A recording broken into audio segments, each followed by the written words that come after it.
Virgin at 20, forced to marry the ruthless mafia boss she accidentally gave her innocence to. But after one night of passion, he won't let her go, and he's willing to burn the city down to keep her.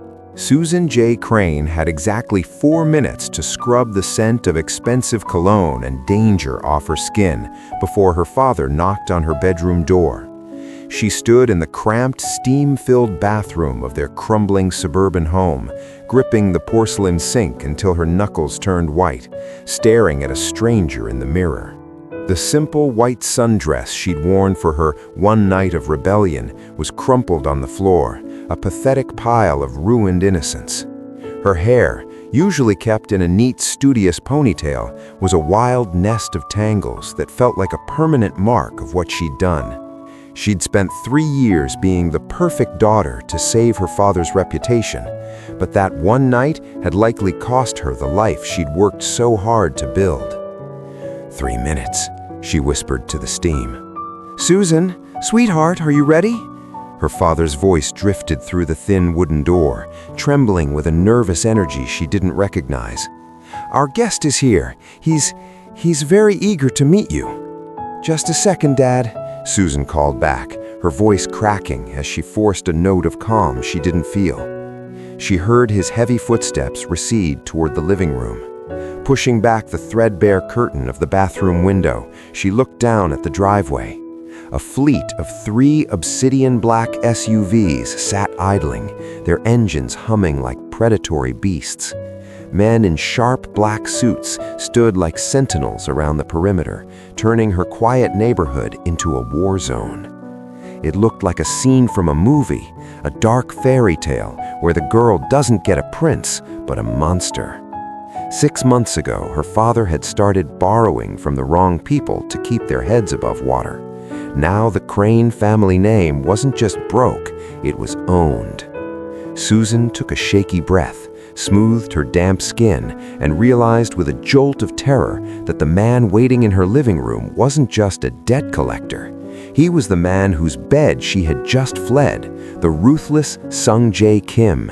And he hadn't come for the money, he had come for her. The heavy velvet curtains were drawn tight, but a single sliver of sunlight pierced through the gap, cutting across the room like a cold blade. Susan blinked, her eyelashes fluttering against skin that felt sensitized and strange. The first thing she noticed wasn't the opulence, the silk sheets that felt like cool water, or the scent of expensive sandalwood and rain. It was the silence. It was a heavy, predatory silence that made the air in the room feel pressurized. She shifted slightly, and the rustle of the bedding sounded like a thunderclap. Beside her, the mattress was empty, but the indentation was still deep, still warm. Susan sat up, clutching the duvet to her chest, her heart beginning a slow, rhythmic thud against her ribs. Last night was a blurred montage of neon lights, a shot of tequila she didn't want, and then him. He had appeared in the corner of that smoky underground club like a shadow brought to life. He hadn't danced, he had simply watched. And Susan, fueled by the suffocating pressure of her father's mounting debts and the crushing expectation to be the perfect girl, had walked straight into that shadow. She looked around the room, and the walk of shame she had prepared for mentally began to dissolve into a cold, visceral terror. This wasn't a standard hotel suite. The walls were paneled in dark, rare wood, and a collection of antique katanas hung on the far wall, their steel shimmering with a lethal promise. On the mahogany nightstand sat a heavy gold signet ring and a leather holster, discarded as casually as a wristwatch. Her breath hitched. She swung her legs out of bed, her feet sinking into a rug that cost more than her college tuition. Her simple white dress was draped over a chair, looking pitifully out of place in this fortress of wealth. As she scrambled to dress, her hands shaking so violently she could barely smooth the fabric, her eyes landed on a morning newspaper resting on the coffee table. There, on the front page, was the man from the night before. He wasn't just a handsome stranger. The headline screamed about a strategic reorganization of the Kim holdings, but the subtext in the grain of the photo told a different story.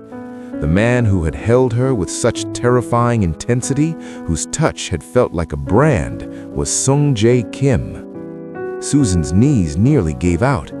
Everyone in the city knew that name. He was the ghost of the East, a man whose legitimate business empire was merely a polished mask for a blood-soaked syndicate. He wasn't a man you had a one-night stand with. He was a man you avoided at all costs if you wanted to keep living.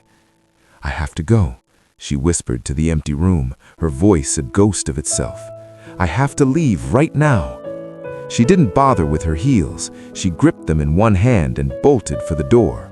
Her mind raced with the memory of his eyes, cold, dark, and possessive. She remembered the way he had looked at her when he realized she was a virgin, a momentary flicker of something that wasn't just lust, but a dark, terrifying hunger. She reached the heavy oak door of the suite and pulled. It was unlocked. She stumbled out into a hallway lined with silent, stone-faced men in tailored suits. They didn't move to stop her. They simply watched her pass with an unnerving, clinical interest. Their silence was worse than a shout. It felt as if they were letting her run, because they knew exactly where she was going. Susan hit the elevator button, her thumb pressing so hard it bruised. As the gold-plated doors slid shut, she caught a glimpse of her reflection in the polished metal. Her face was pale, her eyes wide and haunted. She looked like a girl who had stepped into a trap she hadn't even seen. She thought she was escaping the penthouse, leaving the mistake behind in the clouds. She didn't realize that the man upstairs didn't lose things he considered his. And as the elevator plummeted toward the lobby, the walk of shame had fully transformed into a race for her life, one she was already losing. The taxi ride back to the suburbs felt like a fever dream, the suburban trees and familiar strip malls blurring into a gray smear through the window. Susan clutched her purse to her chest, her heart still hammering against her ribs like a trapped bird. She kept checking the rearview mirror, half expecting to see those obsidian SUVs tailing her, but the road remained deceptively empty. By the time she reached her front porch, her breathing had finally begun to level out. She just needed to get inside, lock the door, and pretend the last 12 hours had never happened. But the moment she pushed the front door open, the air in the house told her everything was wrong. It didn't smell like her father's burnt coffee or the lavender sachets her mother used to keep in the foyer. It smelled of expensive tobacco, ozone, and that same sandalwood and rain that had haunted the penthouse. Susan froze in the entryway. The house was silent, but it was the heavy, vibrating silence of a coiled predator. She took a trembling step toward the living room, her breath hitching in her throat. "Dad?" she whispered. There was no verbal answer, only the sound of a low, rhythmic thud, the sound of someone's head hitting the floor in a desperate, repetitive bow. When Susan rounded the corner, the sight before her made the world tilt on its axis. Her father, a man who had always carried himself with a quiet, scholarly pride despite their poverty, was on his knees. He was trembling so violently that his glasses had slipped to the tip of his nose, his forehead pressed against the threadbare rug. And sitting in her father's favorite armchair, the one with the patched armrests and the sagging cushions, was Sung Jae Kim. He looked even more terrifying in the modest light of her family home than he had in the shadows of the club. His black suit was immaculate, his posture relaxed, but radiating a lethal, absolute authority. He was leaning forward slightly, his elbows on his knees, turning a heavy gold pen over in his fingers. On the coffee table, spread out over unpaid utility bills and old magazines, was a single thick document bound in professional leather. "You're late, Susan," Sung Jae said. His voice was smooth, devoid of anger, which somehow made it more frightening. He didn't look at her father. His dark, piercing eyes were locked onto hers with an intensity that felt like a physical weight. "Please, Her father sobbed into the floor. "Please, Mr. Kim, she's all I have. I'll get the money. I just need more time." "Time is a luxury your debt has already consumed, Mr. Crane," Sung-jae replied coldly, his gaze never leaving Susan's pale face. He stood up, the movement fluid and predatory, and walked toward her. Susan wanted to run, but her feet felt as if they were made of lead. He stopped just inches away, his height towering over her, his presence drowning out everything else in the room. He reached out, his thumb grazing the line of her jaw where the faint mark of his stubble from the night before still lingered. Susan shivered, a traitorous spark of heat flickering through her terror. "Your father embezzled $3 million from my logistics firm," Sung-jae murmured, his voice dropping to a private, intimate register. "In my world, that is a death sentence for him and for anyone who shares his name."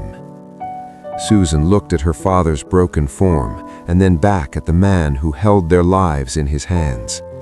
"What do you want?" she whispered, though she already knew the answer. Sung-jae stepped back and gestured toward the leather-bound document on the table. "A debt of that magnitude requires a permanent collateral. I don't want the money, Susan. I want the girl who thought she could walk out of my bed without saying goodbye." He picked up the pen and held it out to her. "Sign the contract. Your father's debt is wiped clean. His life is spared, and you become my wife. Refuse, and I leave this house alone, and my men come in to finish the collection." Susan looked at the contract. The words "marriage agreement" stared back at her in cold black ink. This was the price of a life. Her innocence had been the down payment. Now her entire future was the balance due. With a hand that shook so much she had to grip her wrist to steady it, Susan leaned over the table. Sung-jae leaned in close to her ear, his breath hot against her skin. "Don't look so frightened, Susan," Sung-jae whispered. "I told you last night, once I find something rare, I never let it go." The wedding took place 3 days later, under a sky the color of a bruised plum. There was no grand cathedral, no weeping relatives, and no choir. Instead, Susan stood in the sterile, cold interior of a private chapel on the sprawling Kim estate, surrounded by the scent of lilies that smelled more like a funeral than a celebration. She was dressed in a gown of heavy ivory silk that Sung-jae's assistants had delivered to her doorstep like a summons.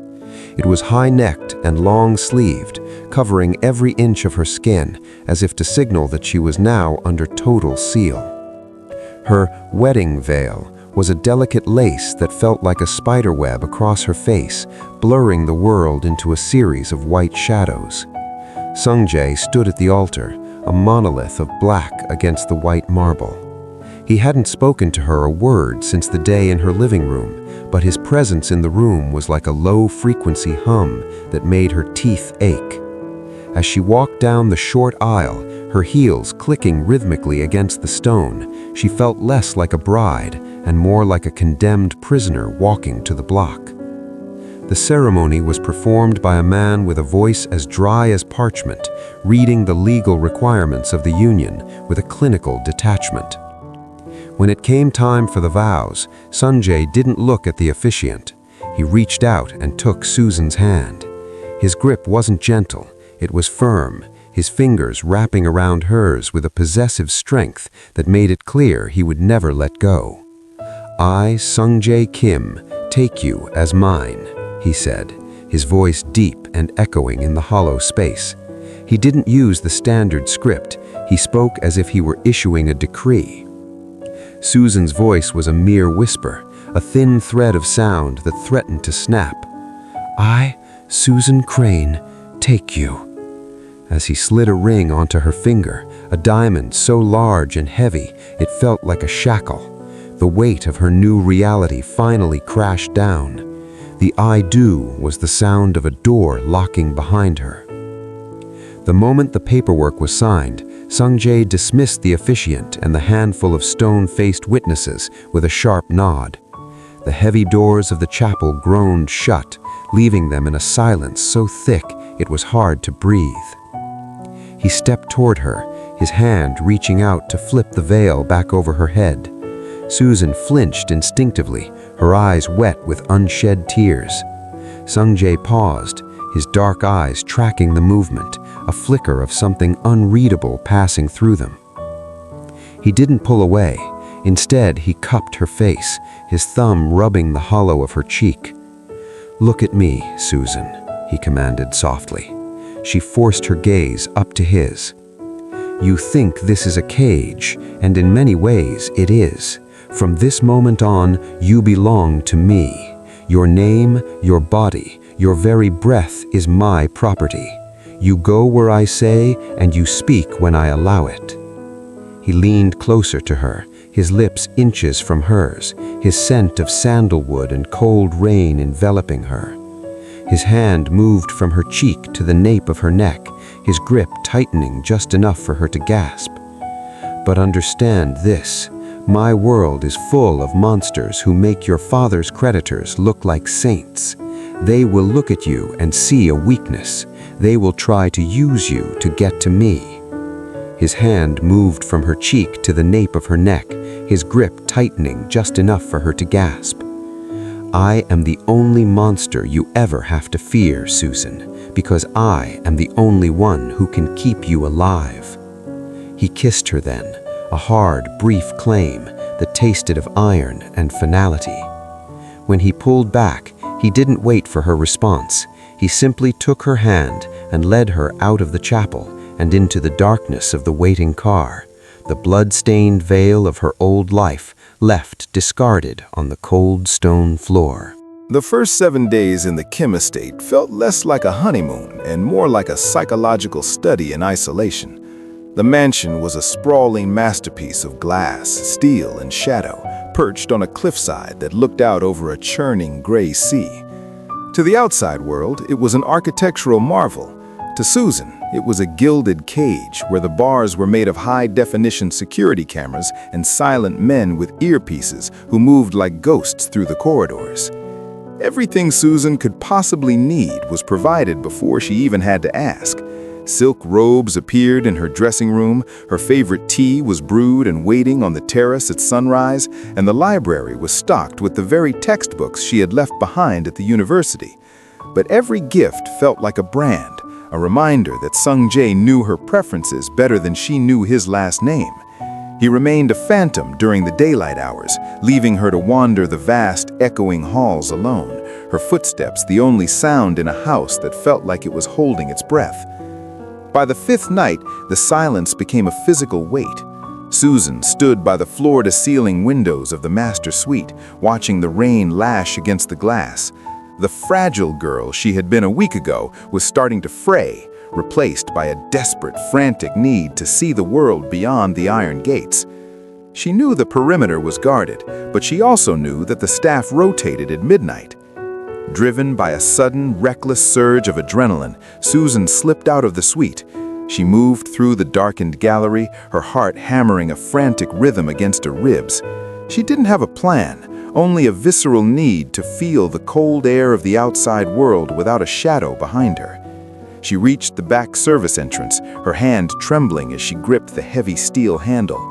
To her shock, the electronic lock hissed and turned green. She pushed the door open, but she didn't find the freedom of the gardens.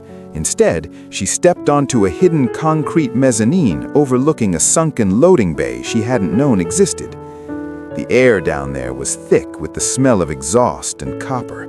Below her, bathed in the harsh, flickering light of industrial lamps, stood Sung-jae. He had shed his suit jacket, his white shirt sleeves rolled up to reveal forearms corded with tension. He wasn't the refined billionaire who had kissed her in the chapel. He looked like a god of war presiding over a ritual of violence. 2 men were on their knees in the center of the bay, their faces unrecognizable beneath layers of blood and swelling. They were sobbing, their pleas for mercy echoing off the cold concrete walls. Sung-jae didn't shout.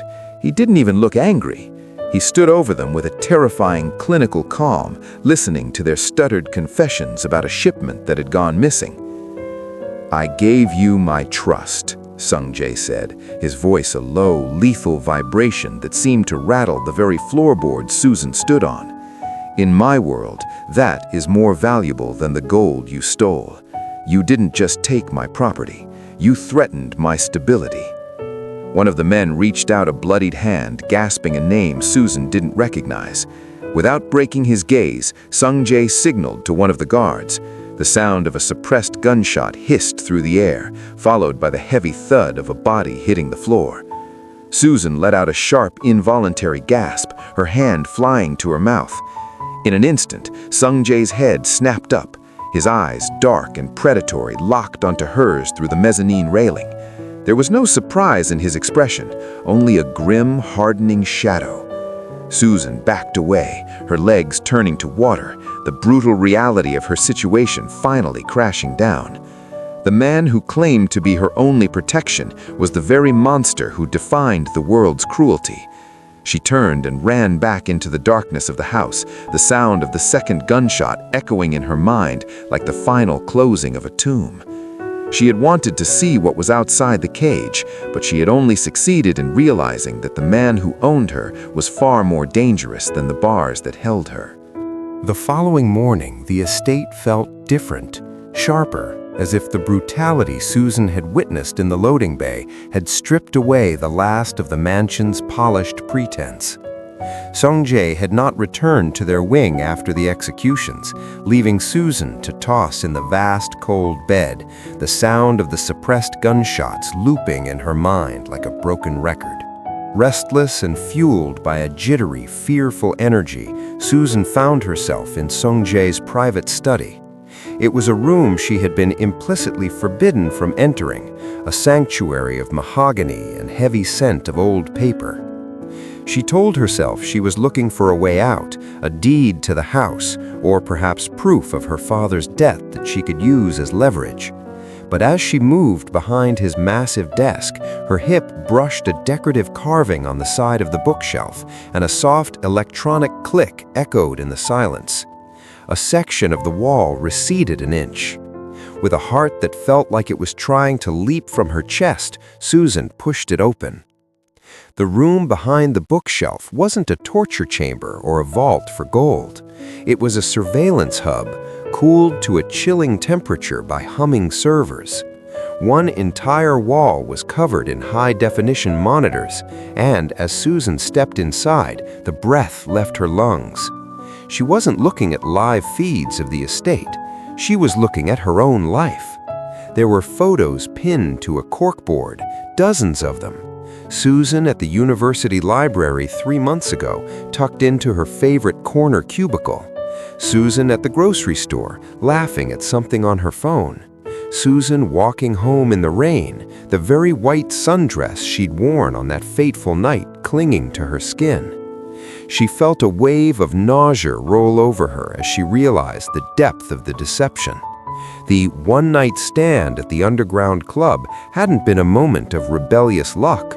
The tequila shot she'd been offered, the empty seat next to the man in the shadows, the way he had been perfectly positioned to rescue her from a group of aggressive strangers, it had all been choreographed.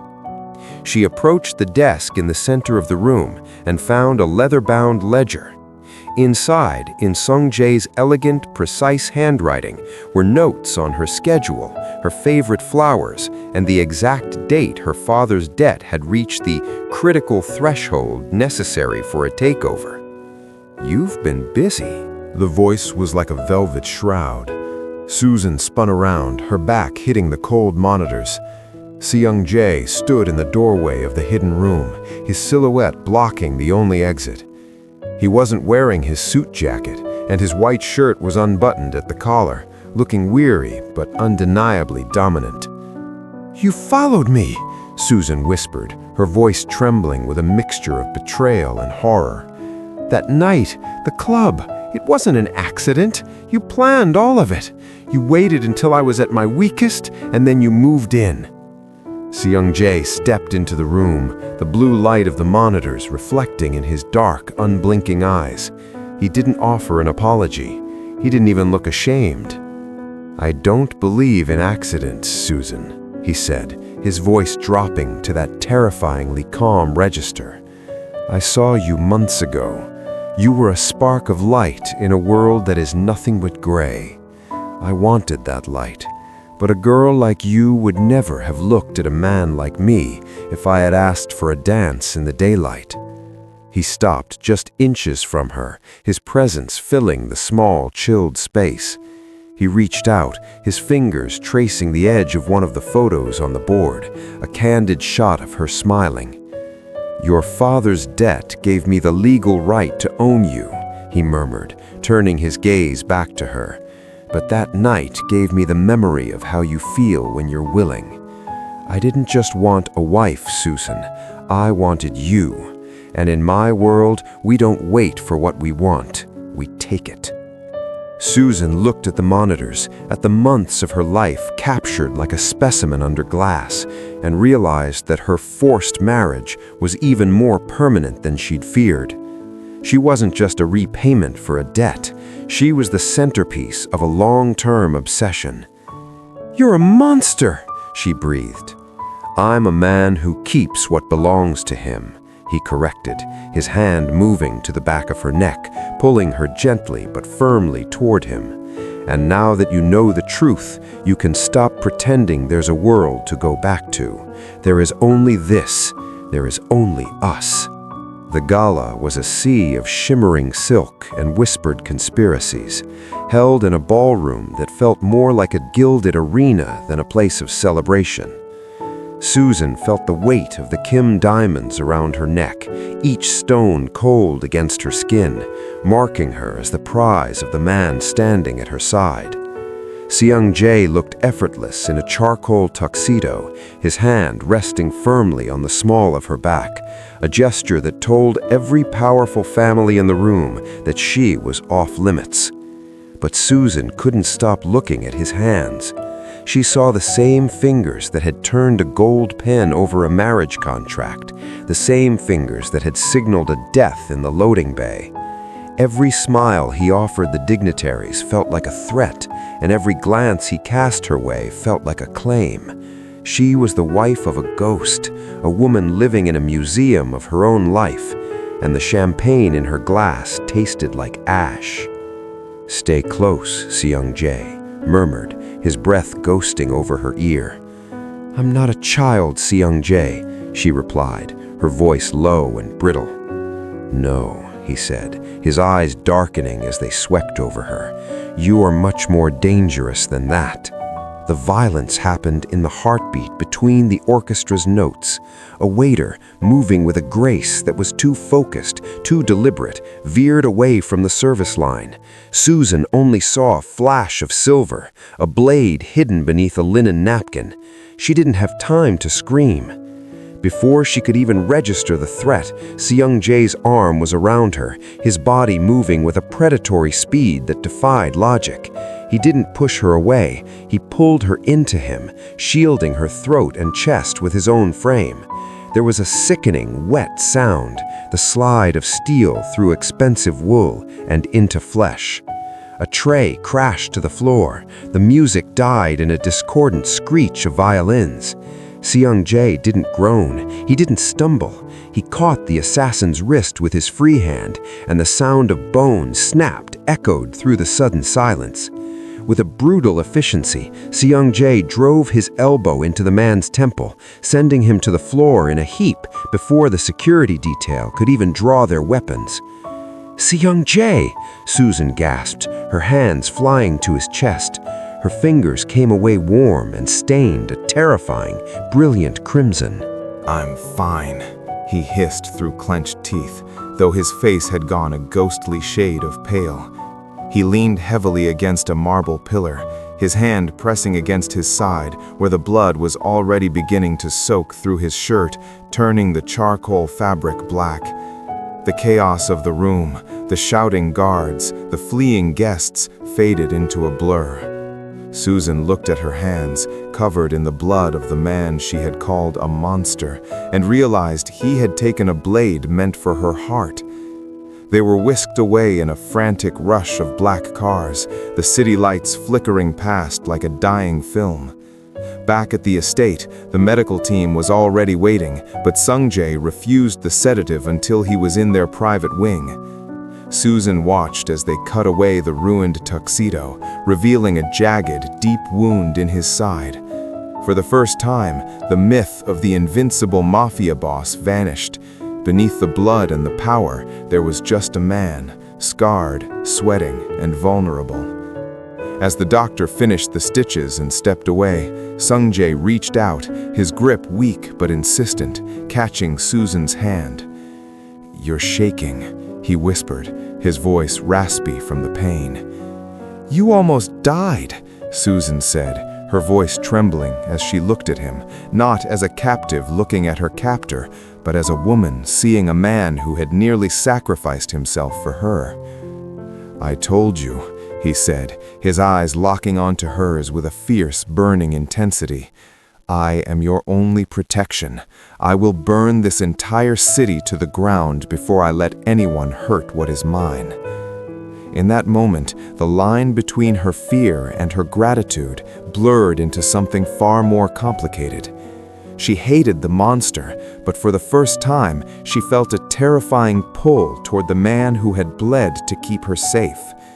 The perfect daughter was gone, and in her place was someone who realized that in Sung-jae's world, the only thing more dangerous than his hatred was his love. The master suite, usually a theater of cold dominance, had transformed into a quiet sanctuary of antiseptic and shadows. For 3 days, the world outside the estate ceased to exist. Sung-jae's phone, usually a persistent source of lethal commands, sat dark and forgotten on the nightstand. The only sounds were the soft ticking of a clock and the rhythmic, labored breathing of the man in the bed. Susan moved through the room with a newfound purpose, her hands steady as she prepared a fresh basin of warm water. The fragile girl who had arrived a week ago was gone, replaced by someone who looked at the blood-soaked bandages not with horror, but with a fierce, protective focus. She sat on the edge of the mattress, the silk sheets rustling under her weight, and began the delicate process of cleaning the wound on his side. As she worked, Sung-jae watched her. His usual mask of clinical detachment had been stripped away by fever and pain, leaving behind eyes that were raw and dangerously honest. He didn't look like a kingpin. He looked like a man who was finally letting himself be seen. "Why are you doing this?" he rasped, his voice a low vibration that seemed to pull at the air between them. "I took your life, Susan. I trapped you in a world you hate. You should be hoping the blade went deeper." Susan paused, the damp cloth hovering over the jagged line of stitches. She looked at the scars on his chest, old marks of a life spent in fire, and then at the fresh, angry red of the wound he had taken for her. "I tried to hate you," she confessed, her voice barely a whisper. "I told myself you were just a monster who bought me to satisfy a debt. But monsters don't bleed for people who mean nothing to them." She dipped the cloth back into the water, her eyes meeting his. "And I realized that for the first time in my life, I'm not just a daughter or a debt. I'm someone you're willing to die for. There's a terrifying kind of freedom in that." Sung-jae reached out, his hand covering hers on the bed. His palm was hot, his grip lacking its usual iron strength, but possessing a desperate, grounding weight. "It wasn't just the debt," he admitted, the words coming slow and heavy. "The night I saw you at the library, you looked so untouched by the rot of this city. I became obsessed with the idea of keeping that light for myself. I didn't just want a wife to balance the books, Susan. I wanted the only thing I couldn't buy with blood or gold. I wanted the way you looked at the world. I've spent every moment since that night thinking of ways to make you stay." The air in the room grew thick, charged with the same electric tension that had filled the air during their one-night stand, but this time it was anchored in truth. Susan felt the heat of his gaze and realized she was no longer pulling away. The fear that had defined her for days had mutated into something else, a dark, intoxicating attraction to the man who was both her captor and her shield. "I shouldn't want this," she whispered, leaning closer until her breath fanned his face. "I should be running for the gates, but you aren't," Sung Jae murmured, his fingers tangling in her hair, pulling her down until their foreheads touched. "Tell me you feel it, Susan. Tell me I'm not the only one drowning." "I feel it," she breathed. The admission felt like a surrender and a victory all at once. "I've been trying to fight it, but I'm tired of fighting. I'm tired of being afraid of you." She leaned down and pressed a kiss to his forehead, a gesture of healing that quickly deepened into a slow, bruising kiss of mutual possession.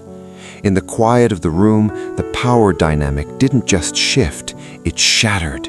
He had the empire, and he had the guns, but as she held him, Susan realized she held the heart of the most dangerous man in the city. And for the first time, she didn't just feel like a prisoner in a gilded cage. She felt like the one who held the key. The silence of the estate was shattered 2 nights later, not by gunfire, but by the absence of it. Sung Jae had been called into a secure meeting in the city, leaving Susan under a double guard that proved useless against a traitor within the ranks. The transition from the safety of her silk-sheeted bed to the cold, oily floor of a moving van was a blur of shadows and the bitter taste of a sedative-soaked rag.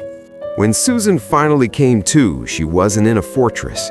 She was in a derelict warehouse on the docks, the air thick with the smell of salt and rotting wood. Her hands were zip-tied behind a rusted metal chair, her simple white nightgown torn at the hem. Across from her sat the Ghost, the rival syndicate leader whose face was a map of jagged scars and old grudges. "Sung Jae Kim's little prize," the man sneered, blowing a cloud of gray smoke into her face. "He's already burning up the phone lines. He offered me 10 million to keep you breathing. I told him I'd rather have his shipping routes and his head on a platter." In the past, Susan would have dissolved into sobs. She would have pleaded for her life and waited for the man she loved to come and save her. But as she looked at the Ghost, she didn't see a monster. She saw a man who was arrogant enough to believe that because she was fragile, she was also stupid. She let her bottom lip tremble. She widened her eyes, allowing the tears she'd mastered during years of pleasing her father to spill over her cheeks. She leaned into the role of the broken victim, her voice coming out in a high, pathetic hitch. "Please," she whimpered, her body shaking with a simulated terror that made the Ghost lean in, a predatory smirk touching his lips. "He doesn't care about the roots. He only cares about me. If you hurt me, he'll have nothing left to lose. He'll burn everything. But if you let me call him, I can convince him to sign. He listens to me." The Ghost laughed, a dry, rasping sound. "You think you have that much power over a man like him?" "I'm his wife," Susan sobbed, slumping forward as if her spine had turned to water. "I'm pregnant with his heir. He'll do anything." It was a lie, a calculated, lethal gamble, but it worked. The Ghost's eyes went wide with greed. A pregnant wife wasn't just leverage, she was a golden ticket to a total surrender. He signaled to one of his men to bring a phone over, his guard dropping as he savored the thought of Sung Jae on his knees. "1 minute," the Ghost barked, holding the phone to her ear. "Make him crawl." The line clicked open. "Sung Jae?" Sung Jae's voice was a low, terrifying growl that promised a massacre. "Sung Jae, please," Susan cried, her voice thick with fake hysteria. "He's at the old pier, the one near the Red Crane. He says he'll hurt the baby if you don't sign. Please, just give him the Western Docks." The Ghost snatched the phone away, triumphant. He hadn't noticed that Susan had just given Sung Jae the exact location and a coded signal they had discussed during his recovery, the Red Crane. There was no Red Crane on this pier, but there was a Red Crane logistics warehouse 3 miles north. She had just told Sung Jae that she was moving, or that the location was a decoy. More importantly, she had distracted the ghost with the lie of an heir. As the ghost turned his back to bark orders at his men, Susan's hand, which she had been working tirelessly against the rusted edge of the chair, finally felt the zip tie snap. She didn't move. She kept her head down, her shoulders shaking, playing the part of the broken girl. She wasn't waiting for a rescue anymore. She was waiting for the moment to strike. The fragile Susan Crane was dead, buried under the weight of a mafia wedding. In her place sat a woman who had learned that in this world, the best weapon wasn't a gun. It was the belief that you were harmless. The warehouse erupted in a symphony of glass and gunfire before the ghost could even process the lie he'd been fed. Susan didn't flinch. She stayed low as the windows shattered inward, and a tactical team in black moved with the synchronized grace of a nightmare. At the center of the storm was Sung Jae. He moved through the smoke like a vengeful god, his movements fluid despite the bandages still taped to his side. He didn't wait for his men to clear the room. He walked straight toward the ghost, who had scrambled to grab Susan as a human shield. But Susan was already moving. As the ghost reached for her, she grabbed a jagged piece of metal from the rusted chair she had dismantled and drove it into the soft meat of his thigh. The man howled, dropping the phone, and in that split second of distraction, Sung Jae's shadow fell over him. The violence that followed was swift and absolute. Sung Jae didn't just defeat his rival, he erased him, ensuring that the threat to his wife would never draw breath again. When the silence finally returned to the docks, heavy with the smell of cordite and salt, Sung Jae turned to Susan. He expected to find the trembling girl from the penthouse, the one who had cried over her ruined white dress. Instead, he found her standing amidst the wreckage, her chin tilted up, her eyes cold and clear. She didn't look at the bodies on the floor with horror. She looked at them as obstacles that had been cleared. She reached out and took Sung Jae's hand, her fingers steady as they locked with his blood-stained ones. "You took your time," she said, her voice a calm, melodic contrast to the carnage. A slow, dark smile spread across Sung Jae's face, a look of genuine, terrifying pride. "I had to make sure the message was received. No one touches the queen." Months later, the Crane family name was no longer spoken of in whispers of bankruptcy and shame. It was spoken of with a reverence that bordered on fear. Susan sat in the high-backed velvet chair in the estate's study, the same room where she had once discovered Sung Jae's obsession. She wasn't hiding behind the bookshelves anymore. She was sitting behind the desk. She watched the monitors as her father, now comfortably retired and shielded by the Kim name, enjoyed a life of luxury he had never earned. She felt no guilt. She had paid for his peace with her innocence, and in exchange, she had found a power she never knew she possessed. Sung Jae entered the room, the heavy doors closing behind him with a finality that no longer felt like a prison cell. He walked to her, placing his hands on her shoulders, his thumbs tracing the line of her throat, where the Kim diamonds now rested as a permanent fixture. "The families are waiting in the gala hall," he murmured, his voice thick with the possessive warmth that only she was allowed to hear. "They want to see the woman who broke the ghost." Susan stood up, smoothing the skirts of a gown as black as the night sky. She looked at her reflection in the glass. The wide, fearful eyes of the 20-year-old student were gone, replaced by the guarded, lethal gaze of a woman who understood the true cost of protection. She realized then that Sung Jae hadn't trapped her in a gilded cage to stifle her. He had trapped her to forge her. The one-night stand, the debt, the forced vows, they were the fire that had burned away the fragile girl to reveal the matriarch beneath. "Let them wait a little longer," Susan said, turning in his arms and pulling the most dangerous man in the city down to her. A queen shouldn't be rushed. As they stood together in the heart of their empire, Susan finally understood. She was never a prisoner. She was a queen in the making. And with Sung Jae at her side, their reign would be dark, beautiful, and forever.